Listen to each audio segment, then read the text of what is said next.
আপনারা অবগত আছেন এখন জুলহিজ্জা মাস চলছে। জুলহিজ্জার দশক সম্পর্কে রাসূল সাল্লাল্লাহু আলাইহি সাল্লাম বলেন, তিনি বলেন, মামিন আইয়ামিন আল আমালুস সলেহ ফিহিন্না আহাব্বু ইলাল্লাহি মিন হাজিহিল আইয়ামে আল আশারা। সম্মানিত দর্শক মণ্ডলী, রাসূল সাল্লাল্লাহু আলাইহি সাল্লাম বলেন, জুলহিজ্জার প্রথম দশকের সৎ আমল হচ্ছে আল্লাহ তাআলার নিকটে সবচেয়ে প্রিয়। 11 মাস ধরে মানুষ যে আমল করে, সে আমলের মধ্যে সবচেয়ে উত্তম আমল হচ্ছে জুলহিজ্জার প্রথম দশকের আমল। এই কথা শুনে সাহাবীগণ বলেন, আল্লাহর নবী, ওয়ালাল জিহাদু ফি সাবিলিল্লাহ, যদি মানুষ আল্লাহর পথে জেহাদ করে তাহলেও কি সেই এবাদত এই 10 দিনের মতো হবে না? তখন রাসূল সাল্লাল্লাহু আলাইহি সাল্লাম বললেন, লা ওয়ালাল জিহাদু ফি সাবিলিল্লাহ, যদি মানুষ আল্লাহর পথে জেহাদ করে তবু সেই এবাদত এই জুলহিজ্জার প্রথম 10 দিনের মতো হবে না। তবে ইল্লা রাজুলুন খারাজা বিনাফসি হমালিহি, যে ব্যক্তি বাড়ি থেকে বের হলো নিজে তার অর্থ সম্পদ নিয়ে, ফালাম ইয়ারজি মিন যালিকা বিশায়, তবে কোনো কিছু নিয়ে সে ফিরে আসলো না, সে আল্লাহর রাস্তায় শহীদ হয়ে গেল, এমন ব্যক্তি এই জুলহিজ্জার শেষ দশকের মতো গ্রহণীয় হতে পারে। সম্মানিত দর্শক মণ্ডলী, আমরা অত্র বুখারী মুসলিমের হাদিসে বুঝতে পারছিলাম যে রাসূল সাল্লাল্লাহু আলাইহি সাল্লাম কীভাবে জুলহিজ্জার প্রথম 10 দিনের কথা বলেছেন। তিনি বলেছেন যে জুলহিজ্জার প্রথম 10 দিনের ইবাদত আল্লাহ তাআলার নিকটে সবচেয়ে প্রিয় ইবাদত। আমরা এখানে বলতে চাচ্ছি যে আসলে এই 10 দিন উত্তম না রমজানের শেষ দশক উত্তম? সম্মানিত দিনী ভাই বোন, আমরা রমজানের শেষ দশক উত্তম বলতে পারি দুইটি কারণে। তার একটি হচ্ছে মূলত সেটি হচ্ছে রমজান মাস, আর দ্বিতীয় কারণ হচ্ছে সেই শেষ দশকে রয়েছে লাইলাতুল কদর। এই জন্যই রমজান মাসের শেষ দশক অতীব উত্তম ইবাদতের জন্য। তবে জুলহিজ্জার প্রথম 10 দিন কেন উত্তম, কিভাবে উত্তম, এবার আমরা বলতে পারি যে এই কারণে জুলহিজ্জার প্রথম 10 দিন উত্তম।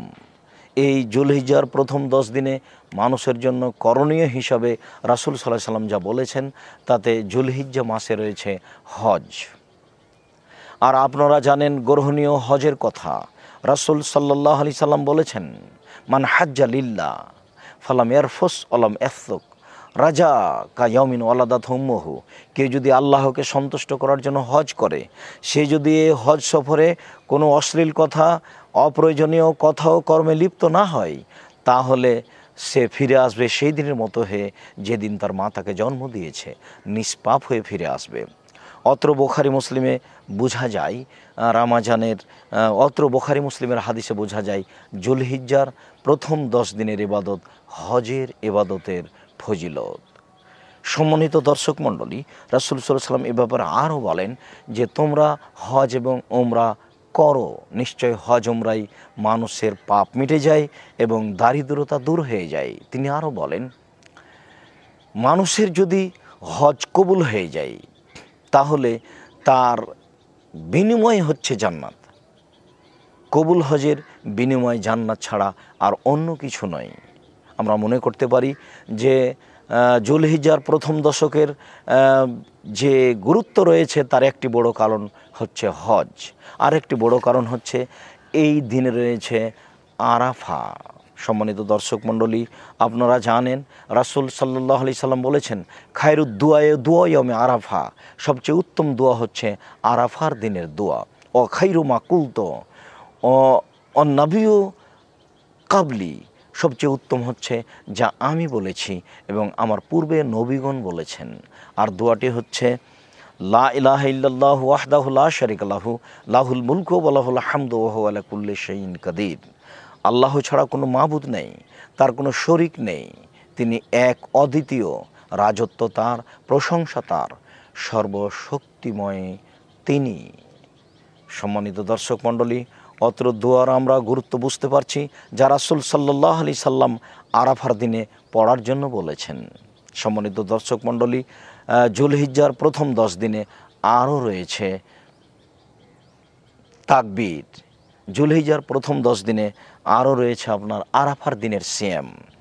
রাসূল সাল্লাল্লাহু আলাইহি সাল্লাম বলেন, সওমু ইয়ামে আরাফা আহতাসিবু আলাল্লাহি আইয়ুকাফিরা সানাতাল্লাতি কাবলাহু ওয়া সানাতাল্লাতি বাদাহু। আমি মনে করি মানুষ যদি আরাফার দিনের একদিন সিয়াম পালন করে তাহলে তার আগে এবং পরে 2 বছরের পাপ ক্ষমা হবে। সম্মানিত দর্শক মণ্ডলী, আমরা বুঝতে পারছি যে রাসূল সাল্লাল্লাহু আলাইহি সাল্লাম জুলহিজ্জার প্রথম দশকের গুরুত্ব কেন উল্লেখ করেছেন। তিনি বলেছেন জুলহিজ্জার প্রথম দশকের ইবাদত আল্লাহ তাআলার নিকটে সবচেয়ে প্রিয় ইবাদত।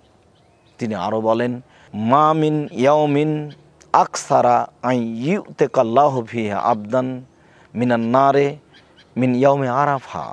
আয়েশা রাদিয়াল্লাহু তাআলা আনহা বলেন, দিনের মধ্যে সবচেয়ে যে দিন আল্লাহ তাআলা মানুষকে বেশি জাহান্নাম থেকে মুক্তি দেন সেই দিন হচ্ছে আরাফার দিন। আরাফার দিনের চেয়ে আল্লাহ তাআলা জাহান্নাম থেকে আর কোনো দিন মানুষকে বেশি মুক্তি দেন না। সবচেয়ে বেশি জাহান্নাম থেকে মুক্তি দেন আরাফার দিন, আর সেই দিনটি রয়েছে জুলহিজ্জার প্রথম দশকের মধ্যেই। সম্মানিত দর্শক মণ্ডলী, এ কারণেই রাসূল সাল্লাল্লাহু আলাইহি সাল্লাম এই জুলহিজ্জার প্রথম 10 দিনে জিকির আজকার করার জন্য বলেছেন।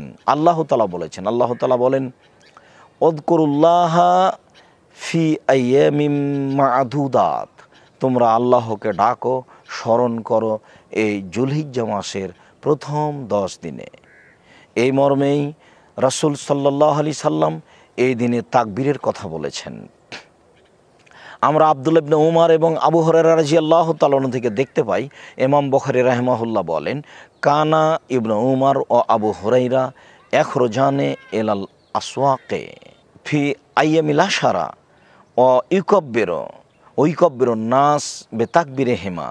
আব্দুল্লাহ ইবনে উমর, আবু হুরায়রা রাদিয়াল্লাহু তাআলা আনহু, তারা দুইজন বাড়ি থেকে বের হয়ে বাজারের দিকে যেতেন, আর এই 10 দিনে তারা তাকবীর পাঠ করতেন। সাথে সাথে জনগণ তাদের তাকবীরের সাথে তাকবীর বলতেন। সম্মানিত দর্শক মণ্ডলী, আমরা অত্র হাদিসে বুঝতে পারছি যে সাহাবীগণ এই জুলহিজ্জার প্রথম দশকে তাকবীর পাঠ করতেন। আমরা তাকবীর পাঠ করব, কোন তাকবীর পাঠ করব? আব্দুল্লাহ ইবনে মাসউদ রাদিয়াল্লাহু তাআলা আনহু এই জুলহিজ্জার মাসগুলিতে তাকবীর পাঠ করতেন। আল্লাহু আকবার, আল্লাহু আকবার, লা ইলাহা ইল্লাল্লাহ, আল্লাহু আকবার ওয়ালিল্লাহিল হামদ। সম্মানিত দর্শক মণ্ডলী, আব্দুল্লাহ ইবনে মাসউদ থেকে প্রমাণিত হয় যে জুলহিজ্জার প্রথম দশকে এই তাকবীরগুলি পাঠ করতে হবে। তাকবীর হিসেবে আমরা আরও একাধিক সহিহ হাদিসের মাধ্যমে অবগত হই, যে সেইগুলি বলতে পারি আমরা এভাবে, সুবহানাল্লাহি আলহামদুলিল্লাহি ওয়া লা ইলাহা ইল্লাল্লাহু আল্লাহু আকবার। রাসূল সাল্লাল্লাহু আলাইহি সাল্লাম বলেন, সবচেয়ে উত্তম কালিমা হচ্ছে 4টি। রাসূল সাল্লাল্লাহু আলাইহি সাল্লাম বলেন, আল্লাহর নিকটে সবচেয়ে প্রিয় কালিমা হচ্ছে 4টি। রাসূল সাল্লাল্লাহু আলাইহি সাল্লাম বলেন, তোমরা জাহান্নাম থেকে বাঁচো। সাহাবীগণ বললেন, শত্রু কি উপস্থিত হয়ে গেছে? আপনি বাঁচার কথা বলছেন কেন? তখন রাসূল সাল্লাল্লাহু আলাইহি সাল্লাম বললেন, না, আমি তোমাদেরকে জাহান্নাম থেকে বাঁচার জন্য বলছি, শত্রু থেকে নয়। জাহান্নাম থেকে বাঁচার জন্য তোমরা এই কালিমাগুলি পড়ো, সুবহানাল্লাহি ওয়া আলহামদুলিল্লাহি ওয়া লা ইলাহা ইল্লাল্লাহু আল্লাহু আকবার। তিনি বলেন, মানুষ যদি এই তাকবীরগুলি পাঠ করে তাহলে ইয়াতিনা ইয়াউমাল কিয়ামা, এই তাকবীরগুলি বিচারের মাঠে আসবে মুজান্নিবাতুন ও মুআক্কিবাতুন, সামনের দিক থেকে রক্ষক হিসাবে, পিছনের দিক থেকে রক্ষক হিসাবে। তিনি আরও বলেন, এগুলো হচ্ছে স্থায়ী শতামল। সম্মানিত দিনী ভাই বোন, আমরা আপনাদেরকে জুলহিজ্জা মাসের প্রথম দশকে করণীয় কী মর্মে বলছিলাম। আপনারা জুলহিজ্জা মাসের প্রথম দশকে প্রথমত আপনারা প্রাণপণে চেষ্টা করবেন নফল সালাত আদায় করার। তারপরে আপনারা এই জুলহিজ্জা মাসের প্রথম থেকে নিয়ে 9 তারিখ পর্যন্ত নিয়মিত সিয়াম পালনের চেষ্টা করবেন। সাথে সাথে এই 10 দিনে আপনারা ইস্তেগফার করবেন খুব বেশি বেশি। আস্তাগফিরুল্লাহ, আস্তাগফিরুল্লাহ, আস্তাগফিরুল্লাহ, আস্তাগফিরুল্লাহ আল্লাযী লা ইলাহা ইল্লা হুয়াল হাইয়ুল কাইয়্যুম ওয়া আতুবু ইলাইহি। রব্বিক ফিরিলি অথবা আলাইয়া ইন্নাকা আনতাত তাওয়াবুল গফুর। এই ইস্তেগফারগুলি আপনারা করবেন। এছাড়াও জিকির হিসাবে আফজালু যিকরে লা ইলাহা ইল্লাল্লাহ, লা ইলাহা ইল্লাল্লাহর জিকির করবেন। সুবহানাল্লাহ, আলহামদুলিল্লাহ, আল্লাহু আকবার এগুলি বলার চেষ্টা করবেন। সুবহানাল্লাহি আলহামদুলিল্লাহি ওয়া লা ইলাহা ইল্লাল্লাহ আল্লাহু আকবার এই কালেমা চারটা বলার চেষ্টা করবেন। এছাড়াও বুখারী মুসলিমের হাদিসে প্রমাণ হয় সুবহানাল্লাহি ওয়া বিহামদিহি সুবহানাল্লাহিল আযীম। এই তাসবিহগুলি বিচারের মাঠে দাঁড়িপাল্লায় সবচেয়ে বেশি ভারী হবে। তাসবিহগুলি মুখে অতীব হালকা, দাঁড়িপাল্লায় অতীব ভারী, আল্লাহর নিকটে অতীব প্রিয় মর্মে আমরা সকল দিনই ভাই বোনকে এইভাবে শেষ দশক মূল্যায়ন করার জন্য অনুরোধ জানাচ্ছি। সম্মানিত দিনী ভাই বোন, যেহেতু রাসূল সাল্লাল্লাহু আলাইহি সাল্লাম এই শেষ দশকে এই আমলগুলি করার জন্য বলেছেন, বিশেষভাবে আমল হিসাবে আমাদেরকে করতে হবে জিকির, আমল হিসাবে আমাদেরকে করতে হবে ইস্তেগফার, আমল হিসাবে আমাদেরকে সিয়াম পালন করতে হবে, আমল হিসেবে আমাদেরকে নফল সালাত আদায় করতে হবে, আমল হিসেবে আমাদেরকে এই প্রথম দশকে দান খায়রাত করতে হবে। রাসূল সাল্লাল্লাহু আলাইহি সাল্লাম বলেছেন, আস-সাদাকাতু তুতফিউল খাতিয়াতা কামা ইউতফিউল মাউন নারা। নিশ্চয় দান মানুষের পাপকে মিটিয়ে দেয় যেভাবে পানি আগুনকে নিভিয়ে দেয়। রাসূল সাল্লাল্লাহু আলাইহি সাল্লাম বলেছেন, ইন্না সাদকাতা সিররে তুতফিউ গাদাবার রাব্বে। নিশ্চয় গোপন দান আল্লাহ তাআলার রাগকে মিটিয়ে দেয়। রাসূল সাল্লাল্লাহু আলাইহি সাল্লাম বলেছেন, ইন্না সাদকাতা লা তুতফিউ আন আহলিহা হারাল কবুরে। নিশ্চয় দান কবরবাসীর শাস্তিকে বন্ধ করে দেয়। আপনি আপনার বাপ মায়ের নামে দান করবেন, তখন কবরের শাস্তি বন্ধ হয়ে যাবে। রাসূল সাল্লাল্লাহু আলাইহি সাল্লাম আরও বলেন যে, ইন্নামাল মুমিন ইয়াস্তাজিল্লু ইয়াউমাল কিয়ামা ফি জিল্লি সাদাকাতিহি। নিশ্চয় মুমিন পুরুষ নারী তার দানের ছায়াতলে থাকবেন বিচারের মাঠে। সম্মানিত দর্শক মণ্ডলী, উকবা ইবনে আমির রাদিয়াল্লাহু তাআলা আনহু বলেন, রাসূল সাল্লাল্লাহু আলাইহি সাল্লাম বলেছেন যে, কুল্লু ইমরিইন ইয়াকুনু ইয়াউমাল কিয়ামা ফি জিল্লি সাদাকাতিহি। প্রত্যেকটা মানুষ বিচারের মাঠে তার দানের ছায়াতলে থাকবে হাত্তা ইউজাবানান নাস, যতক্ষণ পর্যন্ত মানুষের মাঝে বিচার করা না হচ্ছে। যার জন্য আমি আপনাদেরকে বলেছি, সবচেয়ে শক্তিশালী ক্ষমতাধর ইবাদত হচ্ছে দান। সম্মানিত দর্শক মণ্ডলী, দানের মাধ্যমে মানুষের পাপ মিটে যায় যেভাবে পানির মাধ্যমে আগুন নিভে যায়। দানের মাধ্যমে আল্লাহ তাআলার রাগ মিটে যায়।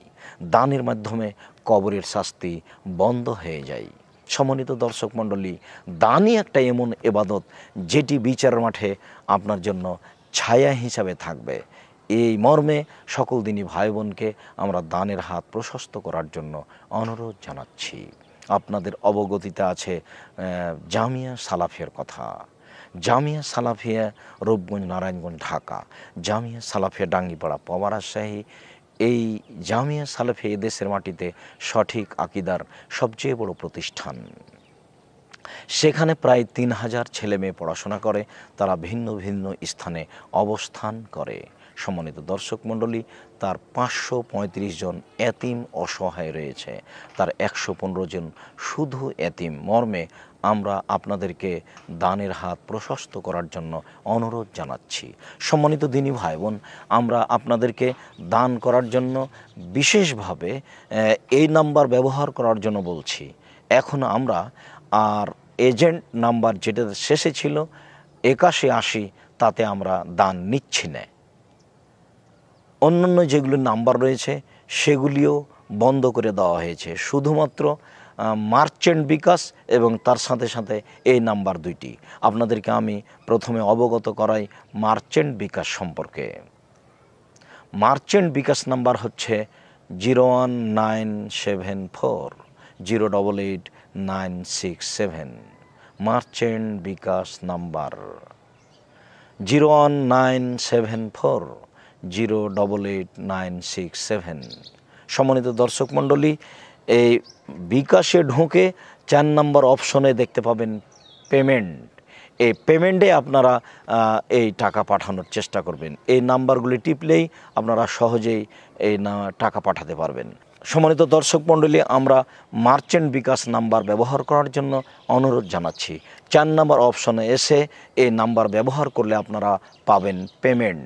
সে পেমেন্টে আপনারা টাকা পাঠানোর চেষ্টা করবেন। সম্মানিত দর্শক মণ্ডলী, সাথে সাথে আরও পার্সোনাল বিকাশ যেগুলি আমরা এখন ব্যবহার করছি তা হচ্ছে 01717 088 967, 01773 925235। সম্মানিত দর্শক মণ্ডলী, এই শেষের দুইটি হচ্ছে পার্সোনাল বিকাশ, আর সেটি হচ্ছে মার্চেন্ট বিকাশ নাম্বার, যাতে আপনার পয়সা খরচ হয় না, আপনার পাঠাতেও খরচ হবে না আর আমাদের উঠাতেও খরচ হবে না। আপনি পাঠাবেন, সেটা সাথে সাথে ব্যাংকে গিয়ে জমা হবে, আমরা সময়ে সেই টাকা উঠিয়ে নিয়ে আসতে পারবো। এই জন্য আপনাদেরকে আমরা মার্চেন্ট বিকাশ নাম্বার ব্যবহার করার জন্য অনুরোধ জানাচ্ছি। সকল দিনই ভাই বোনকে দানের হাত প্রশস্ত করার জন্য অনুরোধ জানিয়ে বলছি আল্লাহর নিকটে, আল্লাহ তোমার দরবারে আকুল আবেদন, তুমি আমাদের এই দিনী ভাই বোনদের দান কবুল করো, তুমি তাদের অর্থ সম্পদে বরকত দান করো, তুমি তাদের আহাল পরিবারকে হেফাজতে রাখো, যারা মারা গেছে তাদের কবরের শাস্তি মাফ করো, যারা অসুস্থ তাদের তুমি আরোগ্য দান করো, যারা আমরা বেঁচে আছি তুমি তাদেরকে তোমার রাসূলের পদ্ধতি অনুযায়ী চলার তৌফিক দান করো। এই দাবি রেখে আপাতত আমরা এখানেই কথা শেষ করলাম। সাল্লাল্লাহু আলা নবী ওয়াসাল্লাম। আসসালামু আলাইকুম।